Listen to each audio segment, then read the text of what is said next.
Here we continue to develop a simple solver for flows with variable density. Once the predicted velocities have been found, we need to look at how to evaluate the corrected velocities.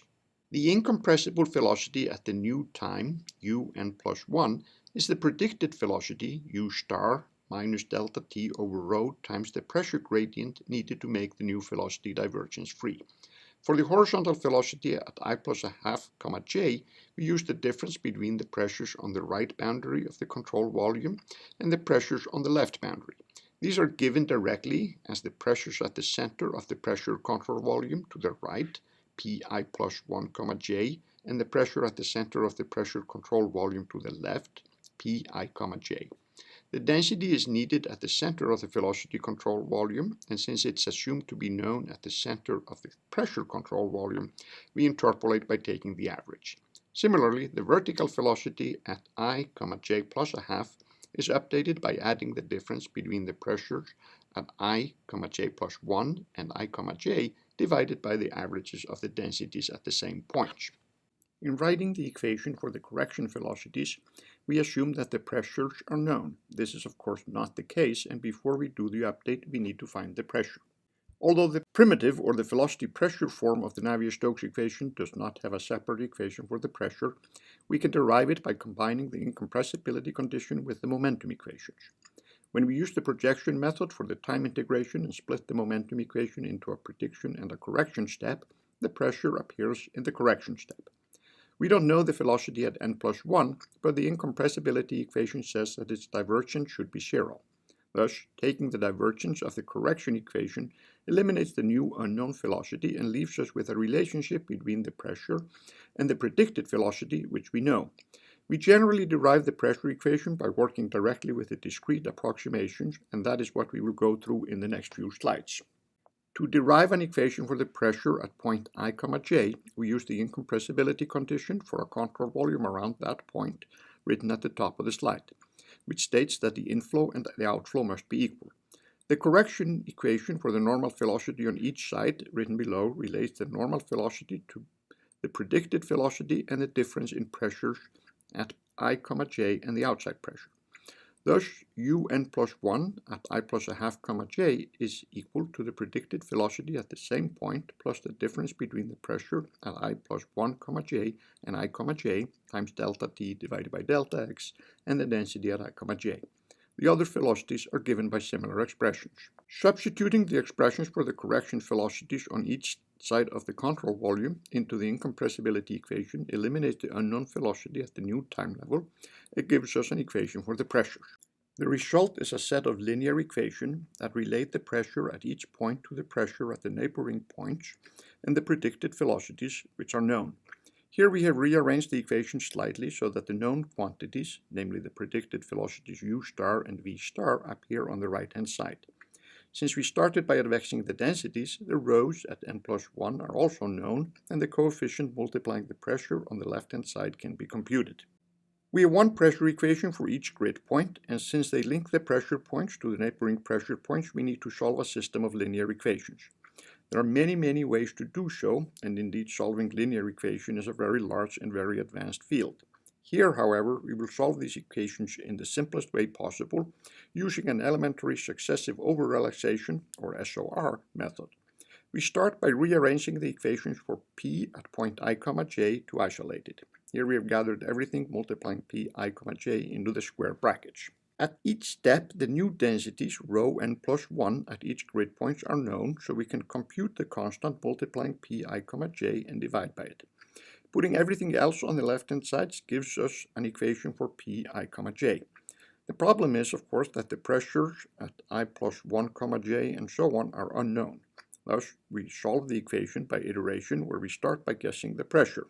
Then we used our equation to compute new pressures that are then used to compute the pressure again, and so on until the pressures do not change.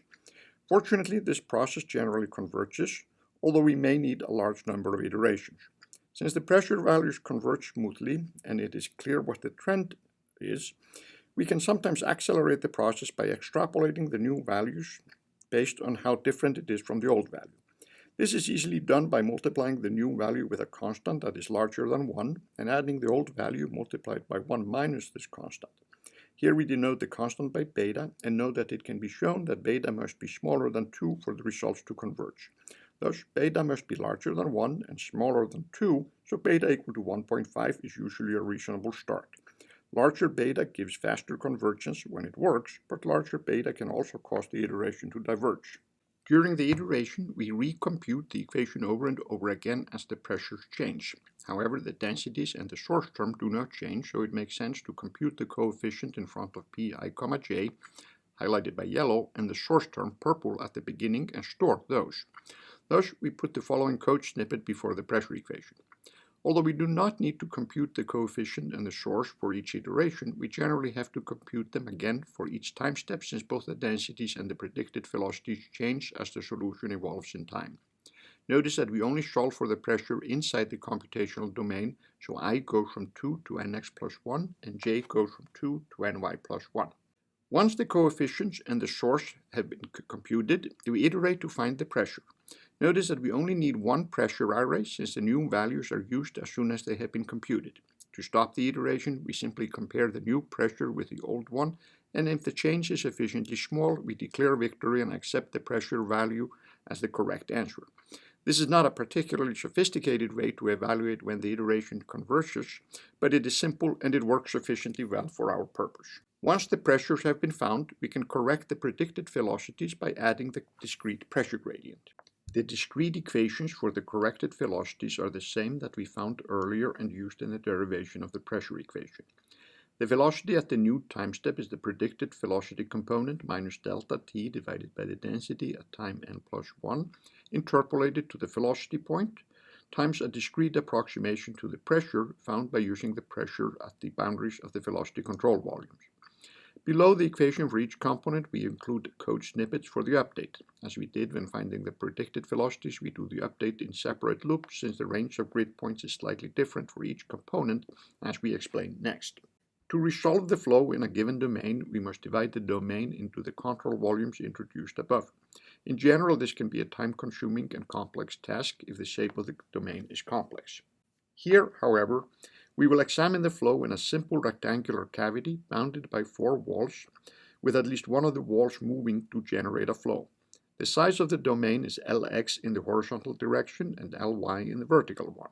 The boundaries of the domain are shown by the red rectangle. We start by putting pressure control volumes or cells into the domain, starting at the lower left corner. We will assume that we need Nx volumes in the horizontal direction and Ny in the vertical direction. To simplify the implementation of our boundary conditions, we will also put one row of pressure control volumes outside the domain. Thus, we will use Nx plus 2 control volumes in the horizontal direction and Ny plus 2 control volumes in the vertical direction. The control volumes outside the domain are generally referred to as ghost cells or ghost control volumes. Once we have decided where the pressure control volumes go, the velocity control volumes are set by shifting the pressure volumes half a delta x to the right for the u velocity and half delta y up for the v velocity.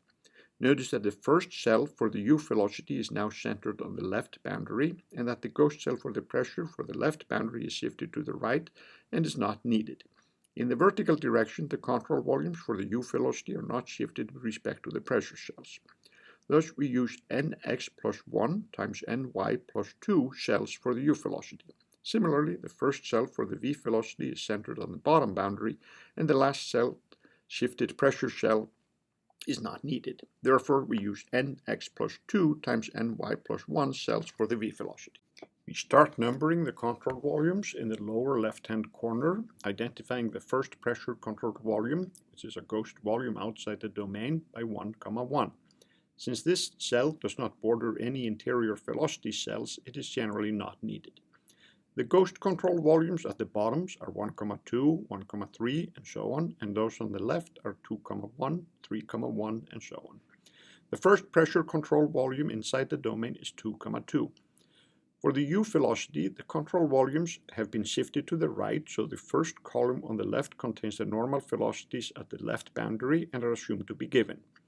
The first row on the bottom are the ghost cells that are used to enforce the given tangent velocity at the bottom boundary.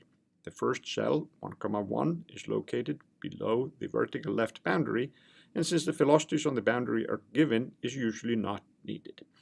Similarly, the V velocity control volumes have been shifted up, so the first row on the bottom contains the normal velocity at the bottom boundary that are assumed to be given. The first column on the left contains the ghost cells that are used to enforce the given tangent velocity at the left boundary.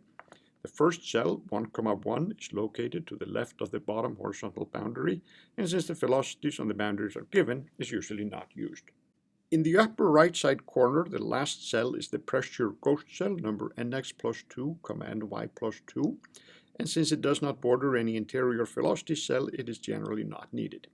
The pressure cells outside the boundary on the top and the bottom are the ghost cells for the pressure. The last row of u velocities on the top with I equal to nx plus 1 are on the boundaries and are given, and the u velocity in the ghost cells on the right with j equal to ny plus 2 are used to enforce the tangent velocities. Similarly, the last row of v velocities with j equal to ny plus 1 are on the top boundary and are given, and the v velocity in the ghost cells on the right with I equal to nx plus 2 are used to enforce the tangent velocity. The variables to be updated are generally those inside the domain. Since the numbers of pressure and velocity control volumes are different, we need to be careful to ensure that the indices take on the correct values. The quantities on the boundary or in the ghost points are either given or treated in a special way.